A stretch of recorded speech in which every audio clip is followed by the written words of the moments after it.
Morning student, आप सबका स्वागत है ऑनलाइन क्लासेस में। मैं धनवंती पालीवाल आपके सामने एक बार फिर से लेकर आई हूँ क्लास 12 का चैप्टर 10, जिसका नाम है उपनिवेशवाद और देहात। जैसा कि अपन जो लास्ट क्लास में अपन पढ़ चुके थे उपनिवेशवाद और देहात, तो उपनिवेशवाद का अर्थ मैंने आपको बताया था कि गुलामी का जीवन। उपनिवेशवाद का अर्थ था गुलामी का जीवन। तो हमें गुलामी कैसे मिली, कैसे? देखिए, जैसे कि अंग्रेजों का जैसे भारत में आगमन हुआ, उन्होंने व्यापार के लिए ईस्ट इंडिया कंपनी की स्थापना की। ईस्ट इंडिया कंपनी तो सिर्फ एक नाम था, जबकि उनका जो वास्तविक रीजन था भारतीयों के ऊपर रौब झाड़ना कह सकते हो, या भारतीयों को गुलाम बनाना, जो उन्होंने पूरा किया। तो कैसे धीरे धीरे उन्होंने भारत की सभी रियासतों पर अधिकार किया और व्यापारिक शब्द के बहाने उन्होंने भारत के राजनीतिक और हमारे पारंपरिक हमारे जो आर्थिक कंडीशन में कह सकते हो, या हमारे सभी व्यवहारों में उन्होंने हस्तक्षेप किया। और जैसे हमारा जो भारत है वो कृषि प्रधान देश था, तो उन्होंने किसानों की किस तरह से आर्थिक स्थिति का शोषण किया उन्होंने, तो ये चीज अपन पढ़ चुके थे। इसी तरह से जैसे प्लासी के युद्ध के बारे में पढ़ा था अपन ने, बंगाल में प्लासी का युद्ध हुआ था 1757 ईस्वी में। फिर जो अंग्रेज अधिकारी थे उन्होंने कर लागू किए थे, बंगाल के जमींदार ने उनका विरोध किया था। तो इस तरह से उन्होंने कर लागू किए थे। कर लगान तीन तरह के थे, तीन तरह की व्यवस्था की गई थी, ये अपन पढ़ चुके थे। जो सबसे पहले थी जैसे कि स्थायी बंदोबस्त कह सकते हैं अपन, और दूसरी थी रेतवाड़ी, और तीसरी थी महलवाड़ी। तो देखिए, स्थायी बंदोबस्त में अपन पढ़ा था कि उस स्थान का निश्चित ऋण होगा और ऋण वसूल करेंगे वहां के जमींदार, मतलब छोटे छोटे शासक कह सकते हो या जमींदार कह सकते हो, वहाँ के किसानों का ऋण प्राप्त करेंगे। किसानों का जो ऋण की जो राशि होगी वो डायरेक्ट ब्रिटिश कंपनी के पास नहीं जाकर बीच में एक जमींदार होगा, और उनकी राशि निश्चित होगी, मतलब उसमें कोई कमी या ज्यादा नहीं कर सकते अपन। और एक अपन ने और कानून पढ़ा था, सूर्यास्त कानून, कि सूर्यास्त होते ही जो राशि होगी वो डबल कर दी जाएगी, या जैसे किसी की भूमि की नीलामी हो रही है और सूर्यास्त होते ही वो भूमि कंपनी के अंडर में चली जाएगी।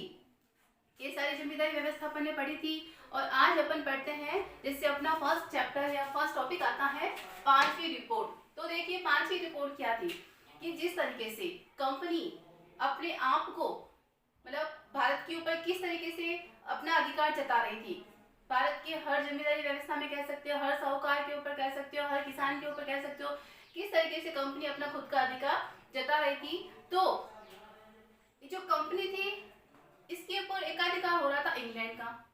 तो ब्रिटेन के जो शासक थे, ब्रिटेन के जो लोग थे, या दूसरी निजी कंपनियां थी, उन सब ने एक रिपोर्ट बनाई, पांचवी रिपोर्ट 1813 ईस्वी में, जो ब्रिटिश संसद के द्वारा ब्रिटिश संसद में बनाई गई ये रिपोर्ट, जिसमें 1002 पेज थे और 800 से अधिक किसानों की अर्जियां थी। जैसा कि अपन पढ़ चुके हैं पहले नीलामी के बारे में, किस तरीके से किसानों की जमीन को नीलाम किया जाता था। तो कई किसान ऐसे थे जिन्होंने अर्जियां भी लिखी कि हमारी ये स्थिति है, तो हमारी स्थिति को ध्यान में रखते हुए हमारी जमीन हमसे ना ली जाए।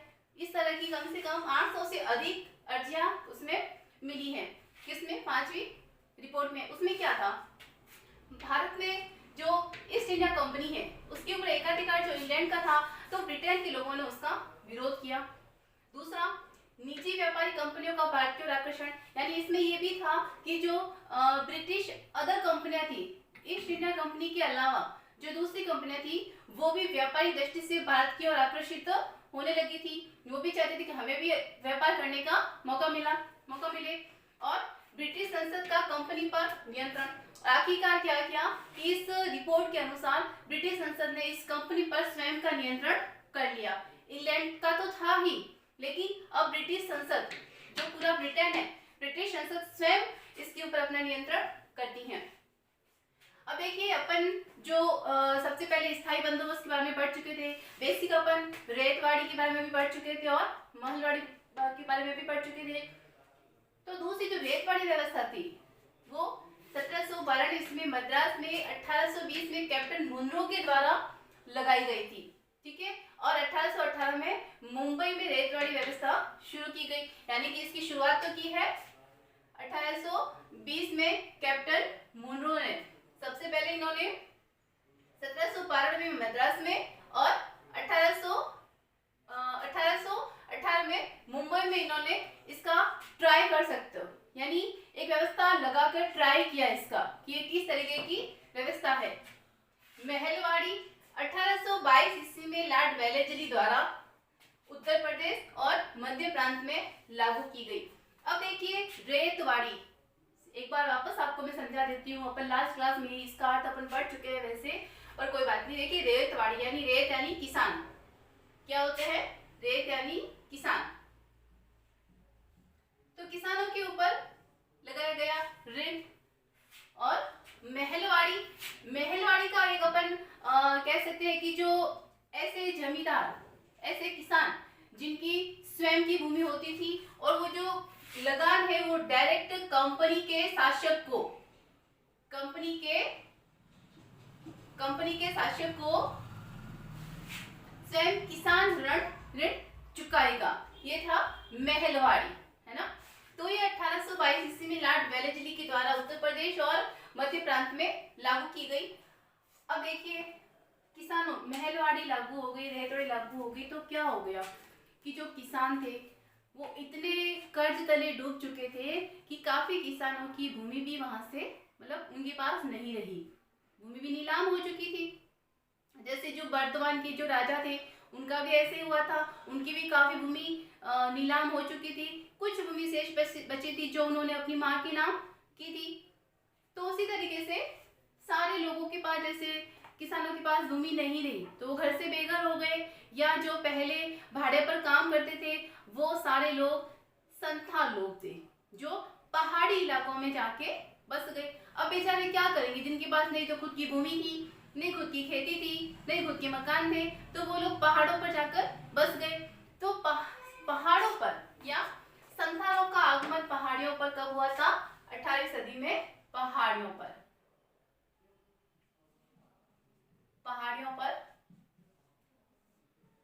अब क्या हुआ देखिए, पहाड़ियों पर पहले से ही लोग रहते थे और कौन चले गए? संथाल के लोग चले गए, संथाल जाते चली गई वहां पर।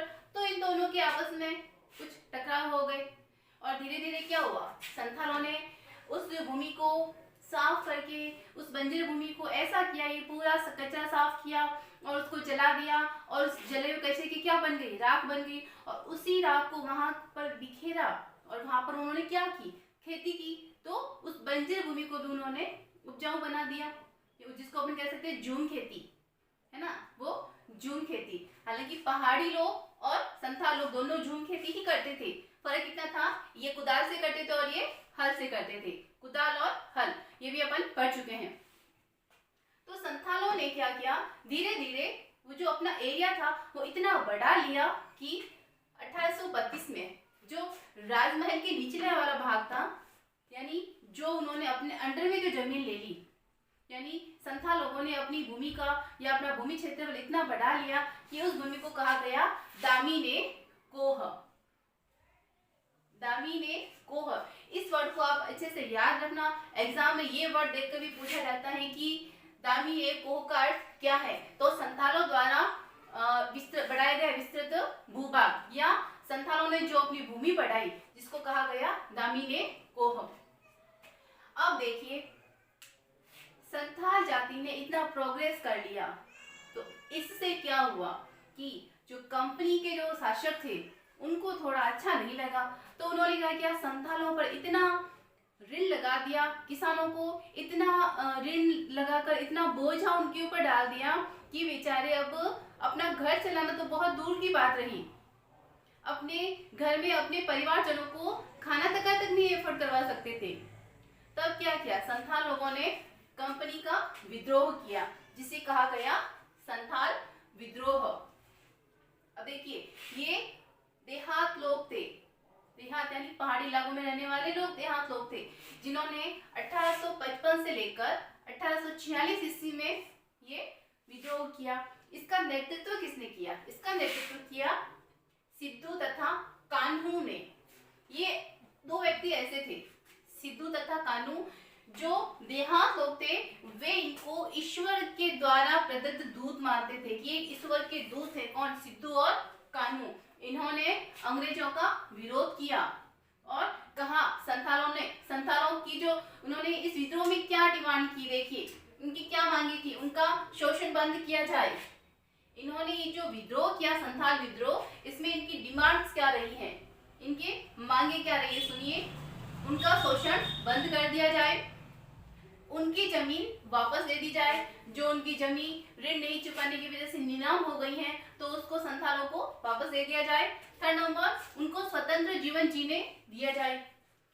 जो कंपनी के अधिकारी थे, जो अंग्रेज लोग थे, ब्रिटिश लोग थे, वो बेचारे संथालों पर अब हर तरह से अपना वर्चस्व स्थापित करने की कोशिश कर रहे थे कि बस जैसा हम कहेंगे वैसा ही आपको करना है, आप अपनी मर्जी से कुछ भी नहीं कर सकते। तब जो संथाल विद्रोह में सिद्धू और कानू ने ये 3 तरह की मांगे रखी थी। वापस एक बार रिपीट कर लेते हैं। शोषण बंद कर दिया जाए, उनकी जमीन वापस दे दी जाए और उनको स्वतंत्र जीने दिया जाए।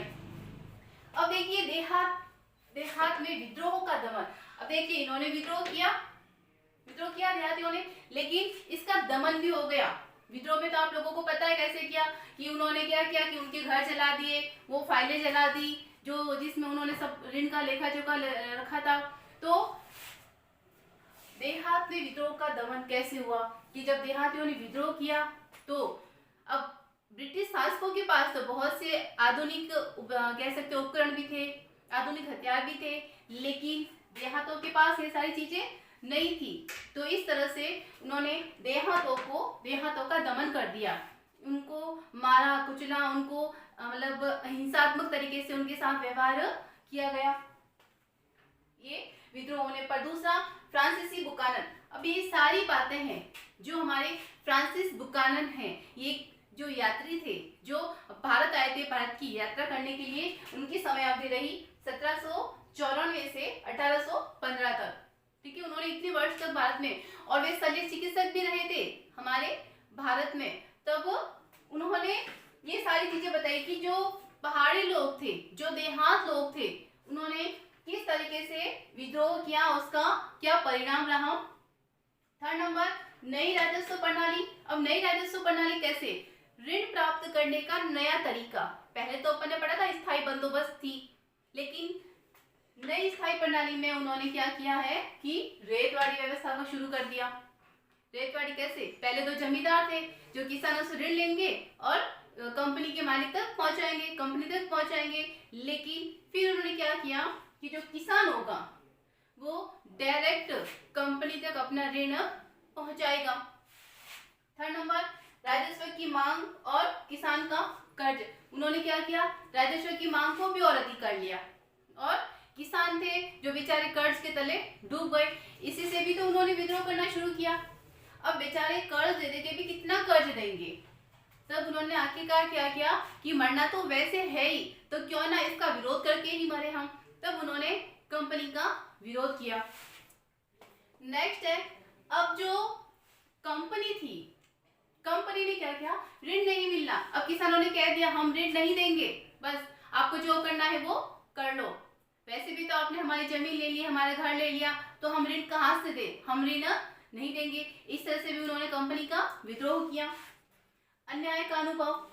अब संथालों ने, देहातों ने उन्होंने सहन किया इस चीज को कि किस तरीके से जो कंपनी है, ब्रिटिश शासक हैं, जो हमारे ऊपर अन्याय कर रहे हैं, हमारा शोषण कर रहे हैं। तब उन्होंने क्या शुरू कर दिया, उन्होंने विद्रोह शुरू कर दिया दक्कन और मुंबई क्षेत्र में। सबसे पहले अगर पूछा जाता है तो दक्कन और मुंबई क्षेत्र में सबसे पहले विद्रोह की शुरुआत हुई थी। अब देखिए, अब इसका एक और रीजन भी आता है, कपास में तेजी। 1860 में ब्रिटेन में कपास का आयात अमेरिका से। अब देखिए, जो ब्रिटेन है वो कंपनी का कपास का आयात यानी लेना और निर्यात यानी देना, तो वो कंपनी अमेरिका से वो कपास प्राप्त करता था। पर कंडीशन क्या हो गई कि अमेरिका में गृह युद्ध हो गया था, तो इस वजह से अमेरिका कपास का जो आयात करता था उसके वो प्रभावित हुआ, तो अमेरिका कपास का आयात नहीं कर पाया। तो इस कंडीशन में भारत में कपास का आयात बढ़ गया, आयात बढ़ गया।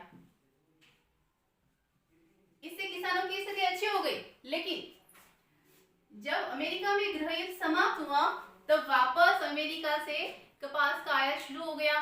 तब हमारे जो भारत के किसानों की स्थिति थी वो वापस बेहाल हो गई। किसानों की स्थिति वापस बेहाल हो गई। आपके सामने ये क्वेश्चन बन के आ भी सकता है कि अमेरिका गृह युद्ध का प्रभाव किस तरीके से हमारे भारत पर पड़ा था। तो अपन लिख सकते हैं कि जब 1861 ईस्वी में अमेरिका में गृह युद्ध की शुरुआत हो चुकी थी, या जब अमेरिका में गृह युद्ध चल रहा था, तो उस समय कपास का आयात बंद हो गया था। तो ब्रिटेन उस समय कपास का आयात कहाँ से करना शुरू किया? ब्रिटेन ने हमारे भारत से। लेकिन जैसे ही अमेरिका में गृह युद्ध समाप्त हुआ तो भारत के अंदर जो आयात हो रहा था वो नील बटा नील होने लग गया। इससे हमारे भारत को काफी नुकसान हुआ।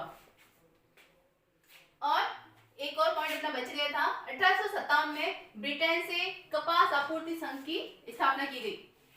यानी कि 1857 में कपास आपूर्ति संघ की स्थापना कर दी गई थी। 1861 में अमेरिका में गृह युद्ध हुआ था, जिसका प्रभाव अपन ने मैंने आपको जस्ट अभी बताया था, भारत पर भी पड़ा था। अब देखिए एक आयोग बना, दक्कन दंगा आयोग।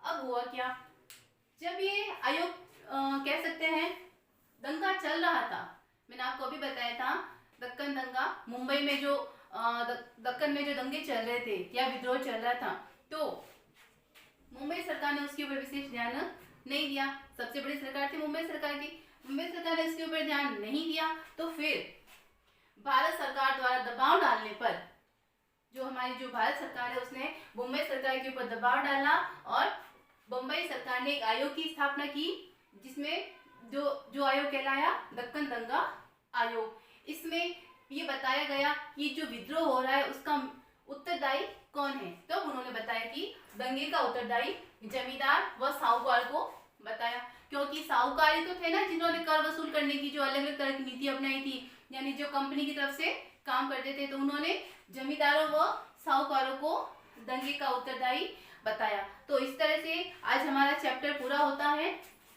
12th का 10th चैप्टर उपनिवेशवाद और देहात। तो आज हमारा जो होमवर्क के रूप में सबसे मेन टॉपिक रहेगा कि एक तो 5वीं रिपोर्ट क्या है, दूसरा क्वेश्चन रहेगा कि दक्कन दंगा आयोग की स्थापना किसके प्रेशर से की गई, एंड जो एक क्वेश्चन और बनेगा कि अमेरिका में गृह युद्ध का भारत पर क्या प्रभाव रहा। इसी के साथ ही धन्यवाद। वैसे एक बार आप स्क्रीनशॉट लेना चाहो तो स्क्रीनशॉट ले लीजिए और ये आपकी नोटबुक में नोट कर देना।